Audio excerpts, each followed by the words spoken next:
So I am delighted to introduce our speakers today. This is Linda Lenoir, who is a long-standing pillar of our community in the school districts, plural, because while you've been a nurse for almost 40 years and change in Palo Alto Unified, you've had so much impact throughout Santa Clara County Office of Ed and probably the 9 Bay Area counties because of all the work you've done in mental health and suicide prevention. And I'm Shashank Joshi. I'm part of the organization that Linda helped to start, and Mary Ojakian and Becky Beacom, who are in the audience as well, the Herd Alliance and Project Safety Net. And so I'm Shashank, and I am a parent in the Palo Alto community. I'm also a professor of psychiatry, pediatrics, and education at Stanford, and I'm on my 25th year there. I was the schools person, and when we started having tragedies in our districts in Santa Clara County, I was kind of tapped to come to the table, and we did kind of what we're doing here. We convened community members to figure out what can we do, what's the science, what's the best practice, what do we have to build as we fly the plane. So we're going to share some things that we've learned in the last 10 or so years, Linda and I will, and then we're going to have plenty of time for discussion. And I know that we stand between you and lunch, so we also really want to make sure that we're respecting that. So we really appreciate being invited here by Jasmine and Mego and Evelyn and the folks who have convened here. And thank you to Jose for making sure that we're staying on track and on camera. So I'm going to start and just appreciate your patience with, I have to talk into this microphone because we're being recorded. But I don't usually like to talk with a microphone because people who know me know that I don't usually need a microphone. I usually need a muzzle because there's too much.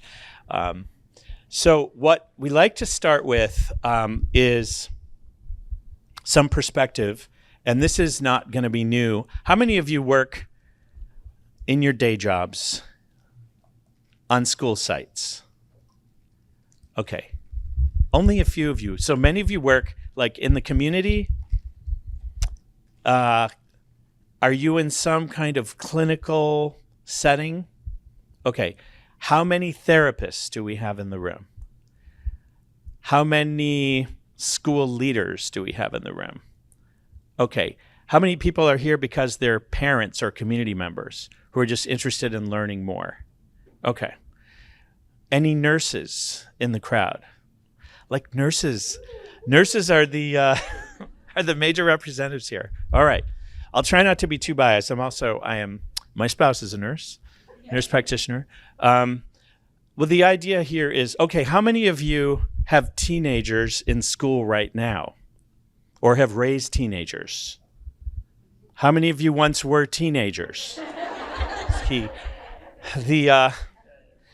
thing is, this won't be news to you. It's a lot different now than it was. And back when we were teens, our parents were saying the same thing. Kids these days, can't understand them. Well, we didn't have social channels back in the day. And so now when there is a tragedy, we usually read about it in the paper, or we might see it on the social channels, or we'll see it on our phone. And so what Mary Ojakian and her husband Vic started here with the county in 2009, collecting data, being an example for the other 57 counties. This data is statewide, and it mimics the national numbers. Welcome to our colleagues from the MVLA School District. So 2 to 3% of students will make a serious suicide attempt annually. And if you think about a comprehensive high school, on average, that might be 40 to 60 students, and you might not actually hear about all of them until later. And so what we try to do here, like what you're all doing, is we're doing on the right here what's known as gatekeeper training. I don't know if this is going to work. Okay, you can sort of see it. On the left here, suicide prevention. This is what we're all doing here because thankfully it's a rare event.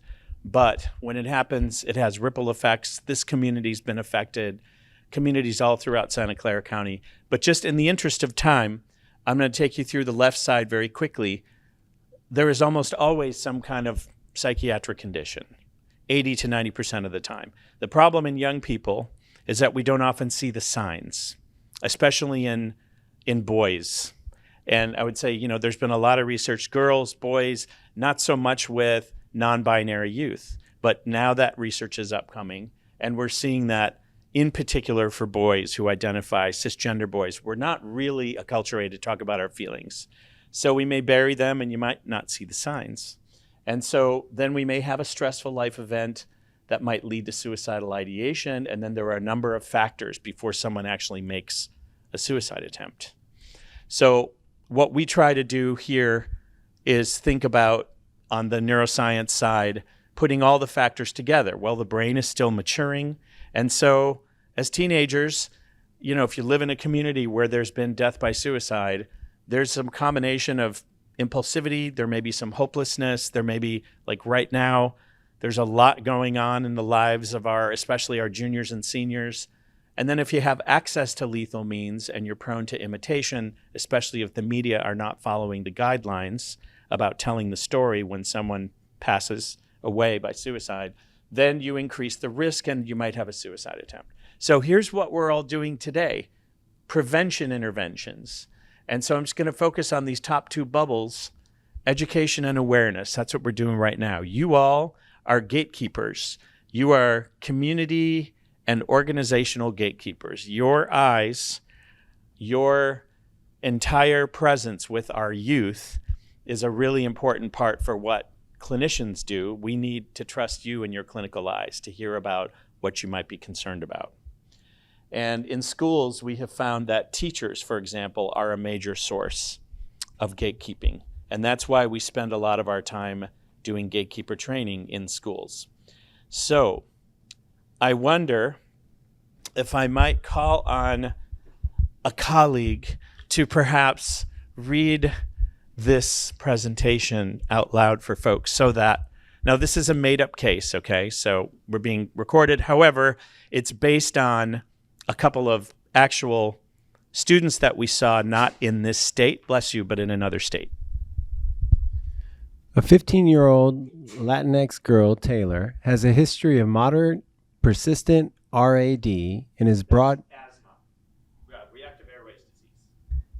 And is brought in by her parents for poor sleep and academic decline.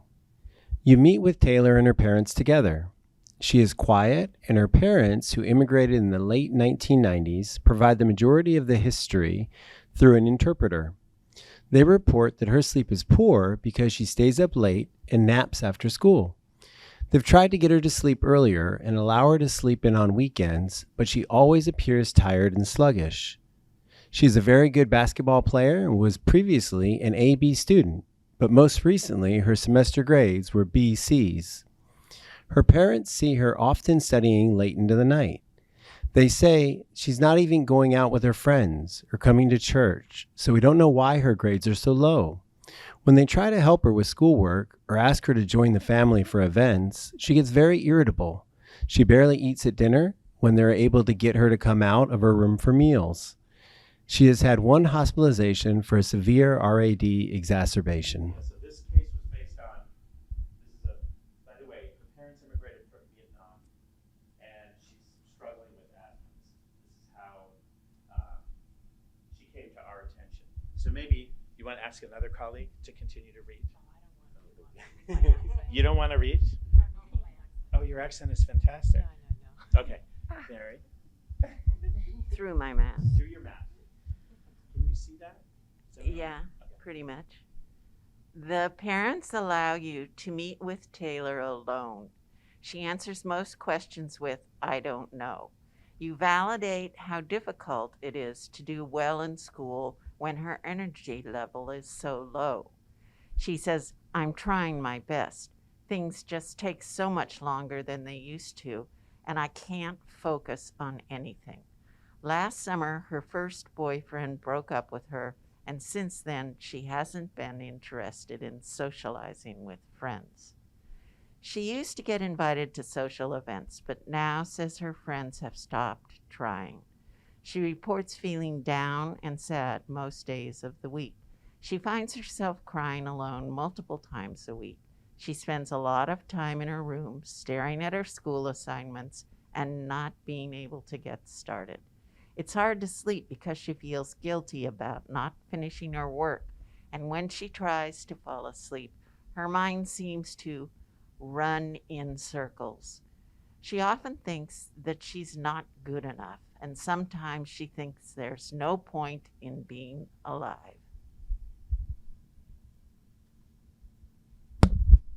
Okay, so just so you know, this girl did get into treatment because she had a great team of pediatricians. Pediatrician called the school therapist because they had a pre-existing relationship with some other kids and really empowered the clinical eyes of the school team to get informed. So this pediatrician actually started asking some questions, and this slide comes from a colleague of Becky Beacom's and mine and Linda's. Her name is Amy Hennigan. And so for primary care, for teachers, for anyone who's youth facing, we just really want them to take the first step, which is to, if you're worried about a young person, you can just ask them how they're doing. Like, how's it been going? And how do you feel most of the time? And how are you feeling right now? This is what this teacher did. This is what this pediatrician did. They had a conversation about it. So finding out a little about what's going on in their lives, how they're dealing with it, what do they do to cope, and when indicated, asking about thoughts of suicide. And that's part of why you're all here. But usually we get more information before we go right into an assessment for suicide, right? So that's what we're taking you through right now. So let's first think about some protective factors. And you can see on this slide, first of all, you all are protective factors. The fact that you're here and you are interested in this and you want to learn about some strategies to open the door to conversations, you all as gatekeepers are part of protective factors. So if we think about school connections and social support, you are part of this.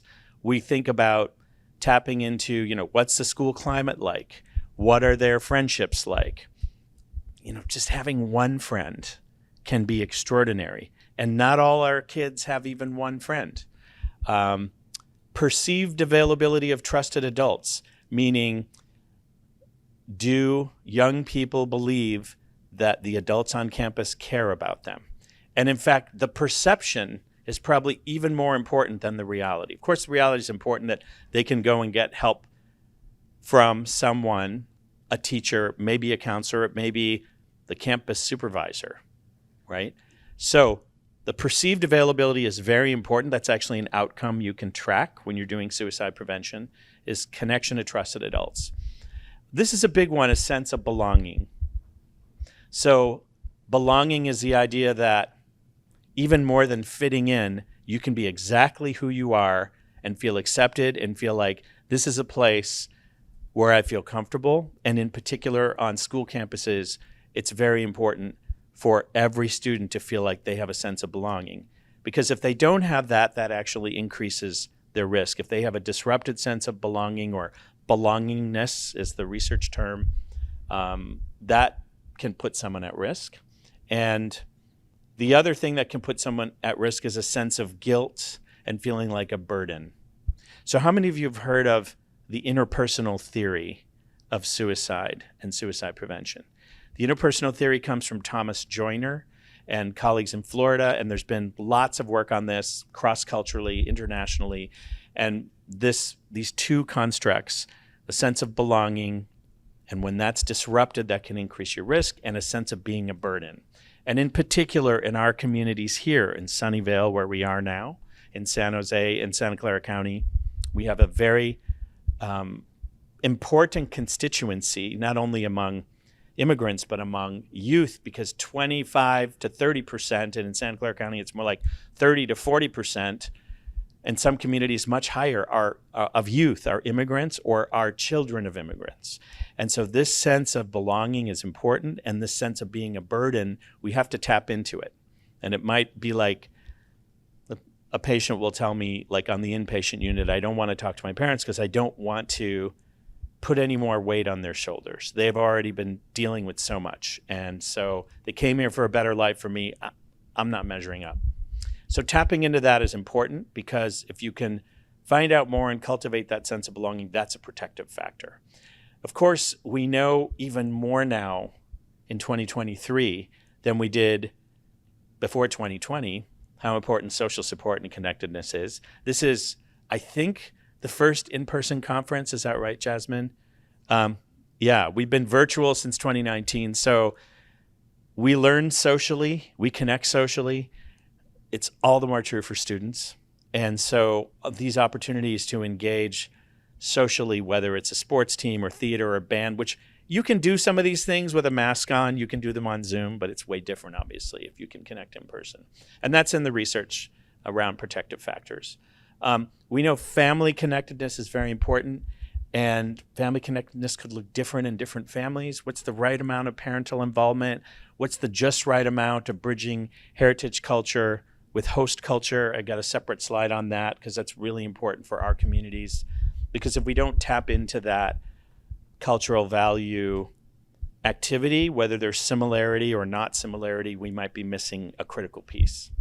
And then finally, very on this bottom part of the slide here, these are some research findings that I'll just highlight, and we can talk more in the discussion. Religiousness. So if you belong to a religious system that strictly prohibits suicide, your risk is actually lower, but it's not nothing. So when people are in the throes of a mental health struggle, as you can read about in our toolkit, which Mary Ojakian and Linda did heavy amounts of writing for throughout the many different iterations, when you're in a suicidal state, you're not thinking clearly. We have plenty of narratives from people who felt like they belonged in a religious system and felt that they were seen in a certain way in the eyes of God or their higher power. And then because of mental health concerns, they felt disconnected. They no longer went to their community, and they no longer felt the same. They no longer felt worthy to be in that community. We highlight the idea that even if you're not Catholic, the Pope, who might represent religious communities internationally, has talked about suicide not as a sin or a crime, which is why we move away from the term commit suicide, and instead we use terms like died by suicide or took their life. And there's been a lot written now in spiritual and religious communities about mental health and the connection to suicide and suicide prevention. We know sleep quality is very important. Teenagers need to be getting ideally 9 hours, 9.25, but many teens are getting less than 7. So we have to pay attention to that. And just asking about sleep is very important because it shows that it's a concern and it's important. And we want parents to be aware of that. Physical activity being very, very important as a protective factor. And then again, beliefs against suicide, whether that's part of a religious system or part of a school community, talking about mental health as part of overall health, and our students have to be healthy enough to learn and that we're going to get through this together. That can help to increase the taboo against suicide. Most of the time we're dealing with depression. If someone is thinking about suicide, we're looking at 1 in 5 of our young people in the United States, before they get there, they walk across that stage to get that graduation certificate, have struggled with some sort of depression. In fact, it's more like 25%. If you're thinking about sadness or mood changes for at least 2 weeks, and with changes in their activity and interest level, and they may not meet all the criteria, but it's a period of time where they really get very affected. So it's becoming more common now for us to detect this. Yes, the rates have gone up since 2020, although the suicide rates have stayed relatively stable. We are seeing higher rates of depression and anxiety, and this is not new information for any of you. And the average age of onset is around sophomore year, so around 15. Preteen depression is also on the rise, and as I said when we started speaking, that most who die by suicide have had at least one psychiatric disorder, but the signs may not be as obvious, especially for boys. So I'm going to just move to this very important slide, which is about culture. And this is the idea that there's 4 circles here. I talked a bit about the biology and having a disorder, and sometimes it's diagnosed, sometimes it's not. On the left, you see the psychological inputs. Again, since COVID, we've come to understand, as we've returned to in-person work, that coping skills, thought patterns, things we can work on in person are often more effective if we can deliver it in person, in a classroom or in a therapist's office. But our young people can go from thinking about the world as a half glass full kind of place to a half glass empty kind of place. On the right, we see the contribution from contextual factors: family, school, peers, and neighborhood. And then on the bottom there, culture. Culture is everywhere. We all have a culture. Might start with race and ethnicity. It doesn't end there. But we have to tap into culture so we understand more about not only what is this young person's sense of belonging, but do their beliefs, values, and traditions align with their larger communities? Especially, do they align with their parents? And if not, is that a source of conflict? Is that a source of distress? Is that a source of severe distress? So I am going to, let's see, in the interest of time, I'm going to just move to this slide, which is thinking about culture in every interaction and thinking about colleagues. You are all colleagues. You are all my colleagues, our colleagues. Help your colleagues think about culture in every interaction, especially in community and school environments. And I would submit to you that every interaction with a young person here in Santa Clara County is tricultural. The culture you bring, your background, your family story, the culture of the patient or the student or the young person in front of you, and then the culture of their family, their parents' story, right? Their maybe an immigrant story, maybe their continuing generation or their, European origin for for a generation, many generations. But everyone has a story. And often what we see as clinicians is somehow these values are not aligning. And in particular, when we're doing an assessment, and if we think about everything cross-culturally, we really got to ask and not assume. We got to think about getting a cultural consultation if we're not making progress. And we got to know about our own biases, because we all have biases, because we all have lived experience. We all have prejudices. And so they're often unintentional, but we have them. So we have to really tap into those. What's it bringing up for you when you're, if I'm dealing with this just last week, dealing with a parent who was about my age, who immigrated from a similar place to where my parents came from in Northwest India, raising a teenager who is very close to my teenager's age. And many people who know me know we have 3 boys, and one of our teenagers has really struggled with mental health issues and is doing much better, but we still got to keep our eye on things. And this set of parents started telling me their story, and I could feel the connection. I could feel very much like, oh, I'm really vibing with this parent right now, because I know where they're going with this. I know what they're going to ask me. And no, they didn't ask me any of the things I thought they were going to ask me. So it's one thing to feel like, okay, I sort of understand where you're coming from. That initial conversation can get you some information, but does it get you invited back for the next meeting? Well, that depends on how well you listen and how well you can help that family feel heard. Their story matters. My story is irrelevant. I can use my background to help make the connection. But even for someone who might feel culturally similar, every story is different. Okay, I want to go to some things that we use now in our toolkit, which you're going to hear a little more about. And in your handout, do you guys have handouts or do you have slides? You may not. Do they have a slide, Jasmine, or do they have a notebook with a QR code? Like, will they be able to get the slides at some point? Okay, so we have a toolkit we're going to tell you about. Linda's here, and we're going to be able to answer some questions. But we have in our toolkit, which is here referenced on the bottom, the HERD K-12 toolkit for mental health promotion and suicide prevention, you can just search for HERD, like I heard you, Healthcare Alliance for Healthcare Alliance in response to adolescent depression and related conditions, which roughly gives us the acronym HERD. And thank you, the HERD toolkit. She's brought it up. Can we pass it around? Sure, okay. It's always being updated, so it's got some stickies on it. But this is the original, which has been updated several times. But the idea that I want to just highlight here is we have a form in here called the concern form. And if you go to the table of contents at the beginning, which this is too small to see, but it's on the web, the purpose is just to show you. We have this form that can be useful in school and clinical settings that just gets you the story.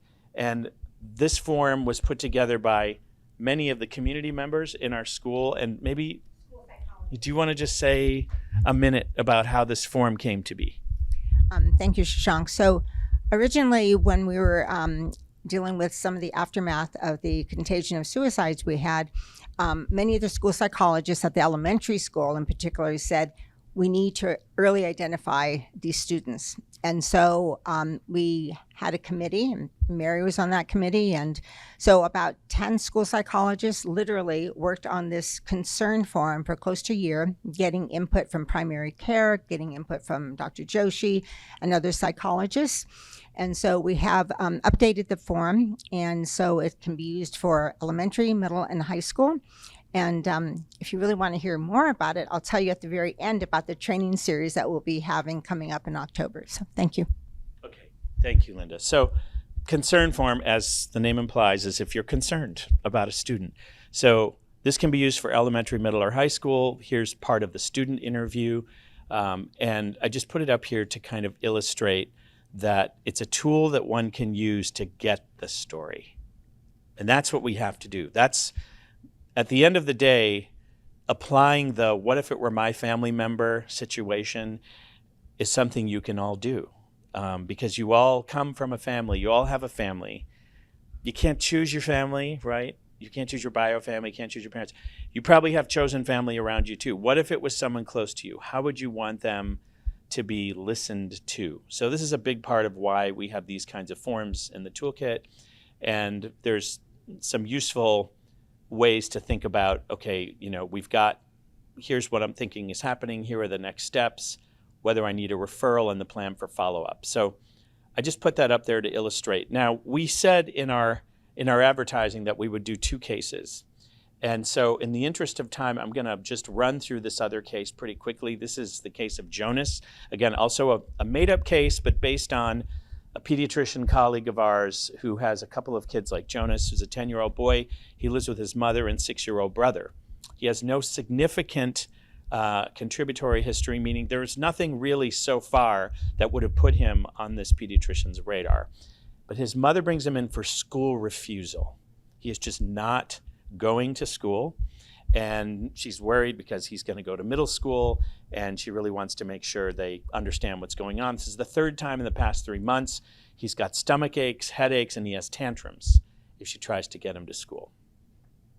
So you as a community member, like say you're a lot of nurses, impressed. You meet with his mom and Jonas together. Jonas appears sad. He feels like he's in trouble for not going to school, and that's why his mom brought him in to see you. She reports being concerned that he's depressed. She read that depression sometimes presents as stomach aches, and he just doesn't seem like himself after they switched schools 6 months ago after the parents' divorce. So, school drop-off is a struggle every morning, and she's observed him not doing a lot of activities like playing soccer, which he loved to do, going to birthday parties. He gets invited to parties he doesn't want to go. He frequently worries that his mom will get sick and die, especially when he is at school. His mood seems low. He has difficulty falling asleep alone. And once he does fall asleep, he often wakes up early in the morning, cannot go back to sleep. Although his energy and appetite levels seem normal, his teachers have not noticed any difficulties. He keeps up with assignments, but his mom's worried this is not going to last. And sometimes when he's having a severe anxiety episode, like in the morning at drop-offs, he might say, I wish I could die. I wish I was dead. So you, as someone here in the audience, you use a concern form, you perform an assessment. First of all, you let him know he's not in trouble. And you're just there because you want to find out what's going on with him and try to be helpful. So you notice that he's quiet, but he makes good eye contact, and he reports home and school are safe places, but he worries all day about being away from his mom. He also worries that other kids at school think he's weird. He has one good friend with whom he plays Fortnite, but that friend is from the previous school. So he hasn't really connected with anyone. Okay, so what do you think is going on here? Are we dealing with depression? Or are you dealing with something else? Adjustment, okay. Adjustment to Stephanie. Yeah, new school, different family, setting, lots of change. Spoken like a public health nurse with some experience. For the audience who's watching this on a recording, new school, new setting, new situation, recent divorce, trying to just figure out, how to have a friend because he's connected to someone from the previous school, and just having a really hard time given a lot of the changes. And he also has endorsed some signs of anxiety. And the reason I put this case up here is because sometimes anxiety can be really helpful to us. Anxiety made sure that I connected with Linda and Jasmine, especially Ivan Rodriguez, who is on our team, who is our school mental health coordinator, last night and this morning to make sure I knew where I was going and that there'd be a backup set of slides in case my slides glitched out. Like, this is a place where anxiety can be really useful. But when is it a disorder, right? When is it causing problems, and how do we know when to be concerned? So you see this cartoon here, which is some of the symptoms. Jonas, I didn't talk about it in detail, but this is kind of what happens when he's having a lot of anxiety. When he's having a tantrum, he's screaming, he's got rapid breathing, his heart rate's really up, he's trembling, and he basically wants to stay at home or run away. And it's just really hard for him to just live his life. So he is someone who meets the criteria for generalized anxiety disorder because he's got at least 2 from this box. So in a disorder, it's excessive anxiety or worry for more days than not, for at least 6 months. It's now been 6 months. It's very difficult to control. And at least 3 of the 6 symptoms in adults, 3 of these 6. But in children, you actually only need 1. And he's got at least 2. So we have some tools that are free and available on the interweb. Here's one called the SCARED, which is a screen for child anxiety-related disorders. Again, these screens are not meant to say, okay, it was positive on the screen, therefore you have. It's like, well, we did this checklist, and now we're going to take it to the primary care person or to the school counselor and say, I'm worried because this is what he has. And then anxiety, depression, these conditions can raise your risk for suicide. And so I'm not concerned. Jonas said, sometimes I want to die, but he doesn't have any other risk factors, and yet we want to pay attention. He's feeling so desperate. I mean, maybe as he gets older and if he doesn't develop coping, then yes, his risk might be higher, especially if there's been suicide in the community. So now we have 15 minutes, is that right? It's 11:30, okay. So let me go through a couple of the risk assessments that we use that might look familiar to some of you, and then hopefully we'll have some time for questions because some of these are older and some of them are newer. But let me start with a risk time slide from our dearly departed Barbara Stanley, who's a very important suicide prevention researcher. She lived to a, I won't say ripe old age. I think we lost her like a couple of years ago. She was in her 70s.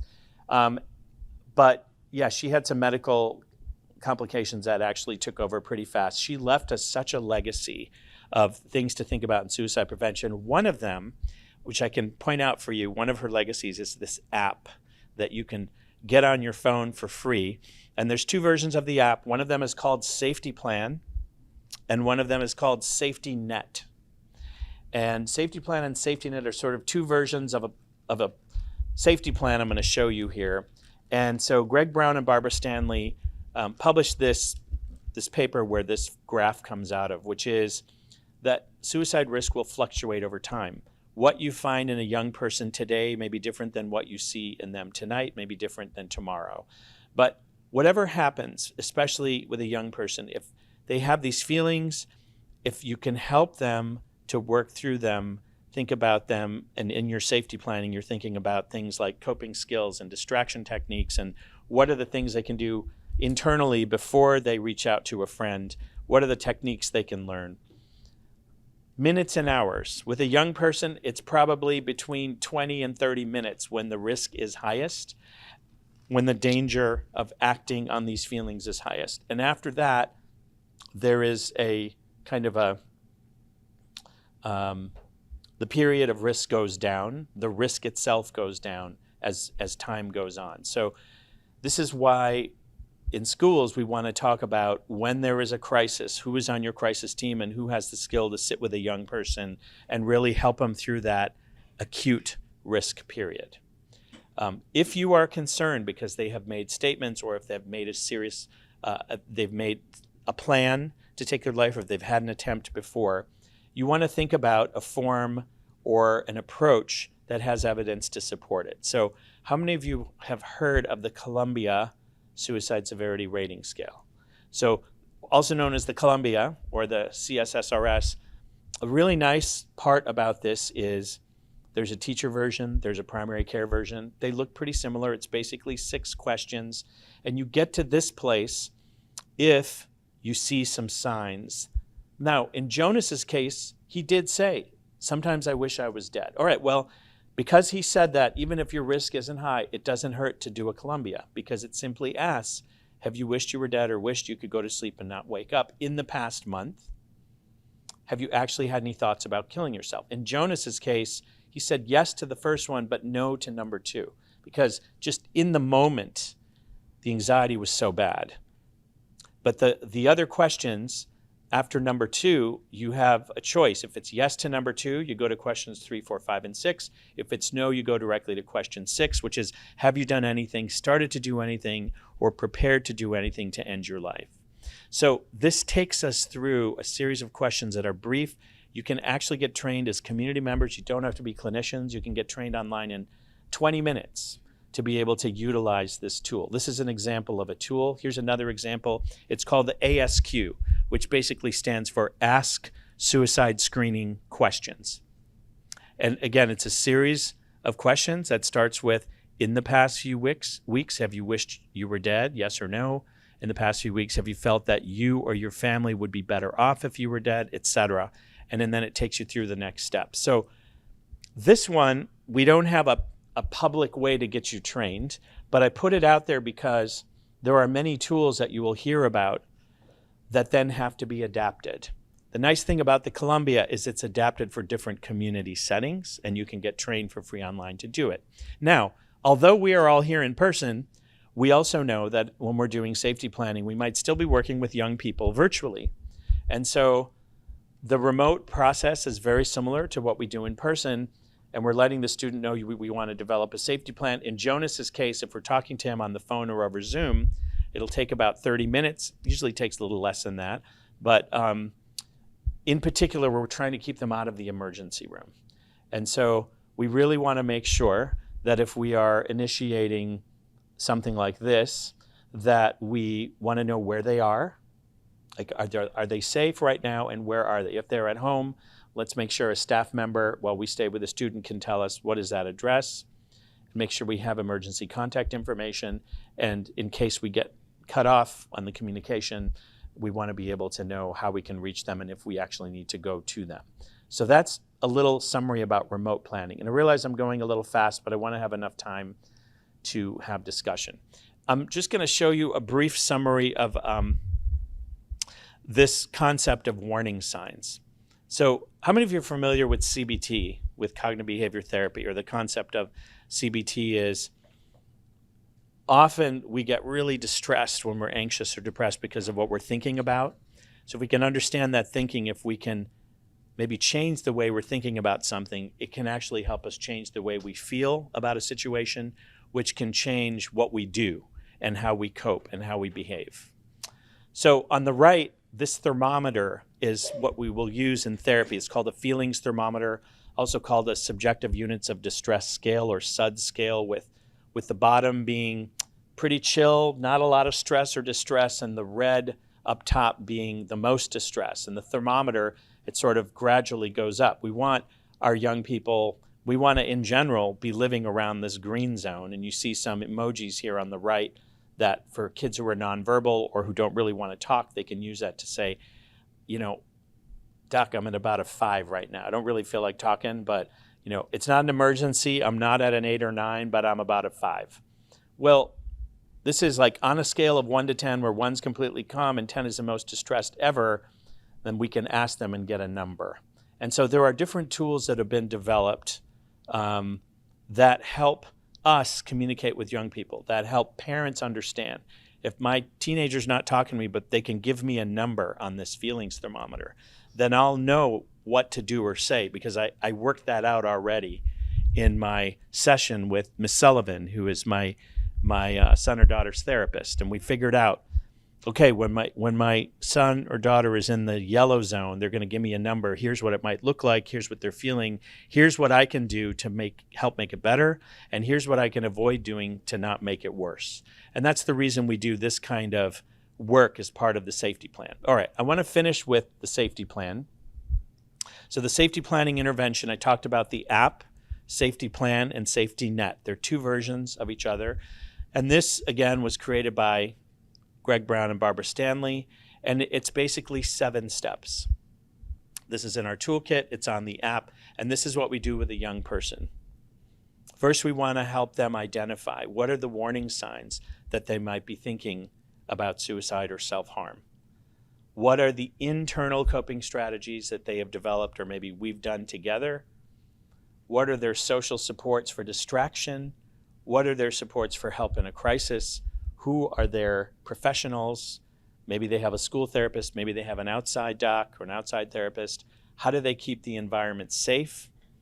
And 7, last but most importantly, what are the things to live for? What are the things to look forward to? So this basic strategy starts with within self strategies, the things that are internal, and then it builds to seeking help from professionals or agencies. So what we do as therapists is we work a lot on coping strategies, distraction, understanding where the distress might be coming from, understanding the distress is temporary, and what can we do to manage it now? What can we do to manage it tonight and tomorrow and over the next week before I see you again? So that's what safety planning is and does. It's really important to do this. And again, the most important thing is this step 7. The most important things for me to go on living for are. And that is actually something that in the older safety plans, it's sort of implied that we would ask that. But in the newer safety plan applications, like in the one called Safety Plan, you'll actually see it. It's reasons for living. And we want people to be listing that. And a young person can just really pull out their phone. Okay, so very quickly, we just came out of the pandemic. This symbol from the Chinese alphabet has 2 sides. We have crisis and we have opportunity. So this is our opportunity. We have an extraordinary repository of information for well-being promotion across the lifespan from the Greater Good Science Center at Berkeley. There's the website. And actually Guide to Wellbeing during coronavirus is great for after coronavirus or coronavirus year 3 and 4 and going forward. So I just wanted to put that up there as a really great resource. And finally, I want to end with our toolkit.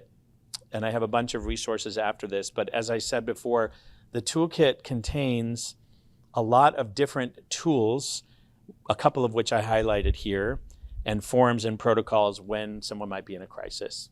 But the toolkit is now 330 plus pages, and half of it really is focused on health promotion. Mental health is part of overall health. What are the tools that you can take advantage of that are free? They're convened here in this online tool. So it's an open source document. Just search for the HERD K-12 toolkit. You'll see it right away.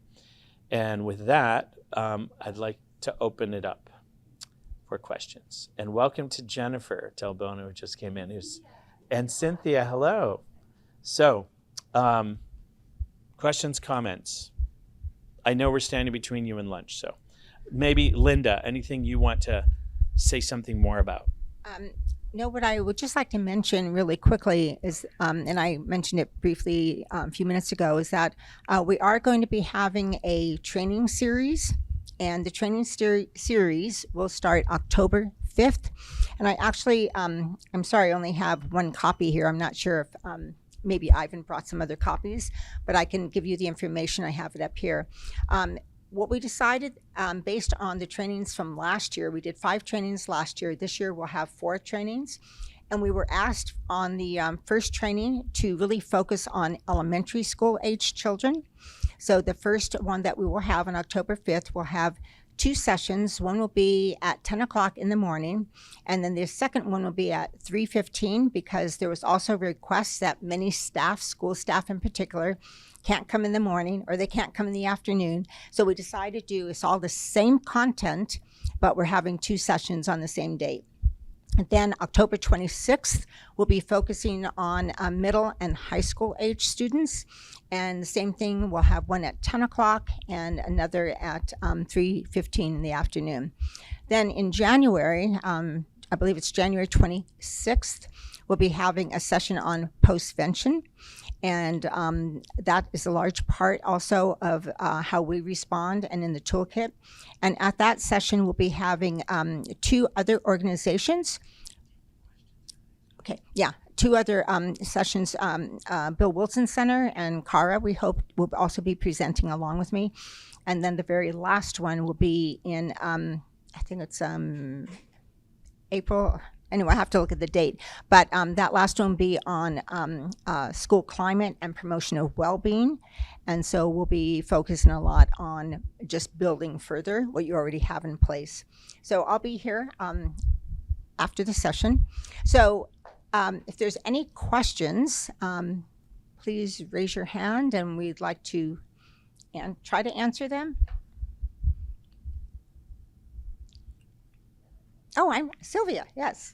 Thank you, Linda and Dr. Joshi, for the presentation. My name is Sylvia, Tana, she, her pronouns. I'm from San Mateo County. And my question is, so I'm a parent as well, and was wondering how to talk, and it's so great you're doing the trainings at an elementary school level, and just wondering how, if you had any tips on talking about suicide at like elementary school, especially I'm thinking of the younger side of elementary, like 5 or so. And I don't know if you know about, there's a book out there called a kid's book about suicide, and I don't know if you had a chance to review, but if you did, just wondering your thoughts on it. But it's okay if you didn't, but just curious on tips in general to talk to the youth about. Yeah, that's a great question, and I wish Shashank was in here. So what we're going to be actually focusing on in that very first session is really talking about myths and facts about what children 5 through 12 years of age actually think, what their suicidal thoughts and behaviors are during that session. Because the myth is that young children don't die by suicide, but they do die by suicide. It's rare, but they do die by suicide. And what we have found is that the earlier that we can find those children, like early identification, that's why we're doing the very first session, that they'll have a decreased risk going into adolescence, because they have found that those who have suicidal thoughts and who have attempted early on, before age 12, then 10 to 12 years of age, the increase in the deaths by suicide goes dramatically up. And I'm just thinking right now of one of the slides that we were just recently working on. So there was a survey that did from between 2015 and 2020. And it went from, I think, was around 40 males, 5 through 9 years of age, who were suicidal, attempted suicide. And I think there were around 17 females during that period of time. 10 to 12 years of age, it dramatically jumped. 10 to 12, it dramatically jumped. I think it was the males were 700, I believe, jumped in those 2 years to suicidal attempts, and in the females, I think it was 400 and something. So that's why this whole about talking to them, about listening to them, because there's all of these cultural things that come into play that Dr. Joshi was talking about. You know, how do their parents talk about a death when a death occurs, especially over COVID? There were so many deaths in our community, in our society. How are they hearing that and incorporating it? You know, if I'm feeling pain, is it okay to die? If they're feeling like they're in a better place now, a better place. I'm feeling a lot of pain. Maybe that's the answer. So there's a lot to be said about that. I'm really glad you asked that question. So please come to our training. We hope you can make it. Any other thoughts or questions? And I really have to take down that book because I haven't read it myself, but it sounds important. Yeah, it's a whole series. Here, Sylvia. I can look up a kid's book about suicide, and it's a whole series that you may have heard of. There's a kid's book about race, kid's book about pride or gender identity. So there's a whole series, and one of them is suicide. Thank you. And I'm glad you actually talked about gender identity, because that too is a really, as we all know and as we heard this morning, it really raises the risk as well. And especially if you have parents who are not accepting, that really raises, I think, the rate like 4 times more at risk. So, so there's lots of things to consider. So thank you for that. Any other questions? Dr. Joshi is back. So Dr. Joshi, we were just talking about tips and talking to elementary age students about suicide and what you might say and how to address it. And yes.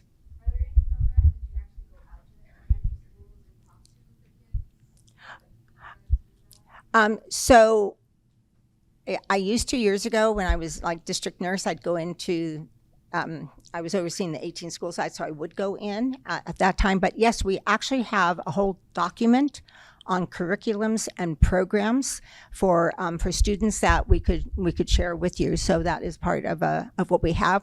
We have a lot of documents. That toolkit is only like, we were saying, the first edition. We have so many great new tools that have been developed over the last couple of years, and primarily at the request of school districts and organizations. So we have a lot of great tools that we could send you. So I'll be here if you want to give me your email or whatever. Yeah, and I would just say that we're a small and mighty team. You know, there's like 10 of us. We have people who come in who help us update the toolkit. We have Pooja Balur here from Gun High School graduate, who's a USC medical student. We try to stay up with what are the issues on the ground that the 32 districts are having. We have our email addresses here. I think if you email Linda, you'll get a faster response than from me, because this year I am particularly not as much in this area because of some commitments I have. So what we will do is, we typically will connect with, who asked that question? Was that Francis? Yeah. Where are you? Are you with one of the districts? Yeah. Okay. So, a district lead might call us, or a school psychologist or a school-based therapist, and say, yeah, we have a need here. We have lost, let's say a teacher. We've lost a teacher, or we lost a community member that was connected to the school, and it's an elementary school, and the kids are really affected, and they're not sure what to think. That can be an opportunity for either someone from our team or someone from Jasmine's team, or someone to come and connect with a school and maybe be in the classroom and maybe facilitate a conversation. We have done that before. Generally, what we do now on the HERD team is we try and use what's called a train the trainer model, where we try to help the adults who are there every day to get them some ideas and tips and tools, and maybe even, as Linda said, these trainings that happen not only for crisis intervention, but also Jen Del Bono, who is in the back, leads our social emotional learning team and intervention. So where there's a need for restorative practices, where there is a need to bring in curricula, where there's a need for the adults to figure out how they're going to work together to support the students. That's another part of what our teams do. Yeah. 4 minutes. 4 minutes, yes. Couple more questions. Couple more ideas. Yes.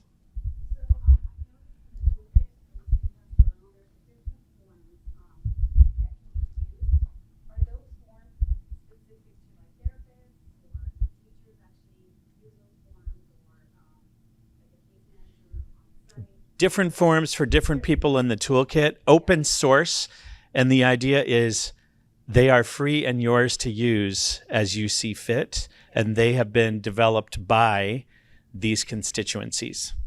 So, so what we usually do is a school will connect with me and they'll say, we have these particular forms, we're going to update them.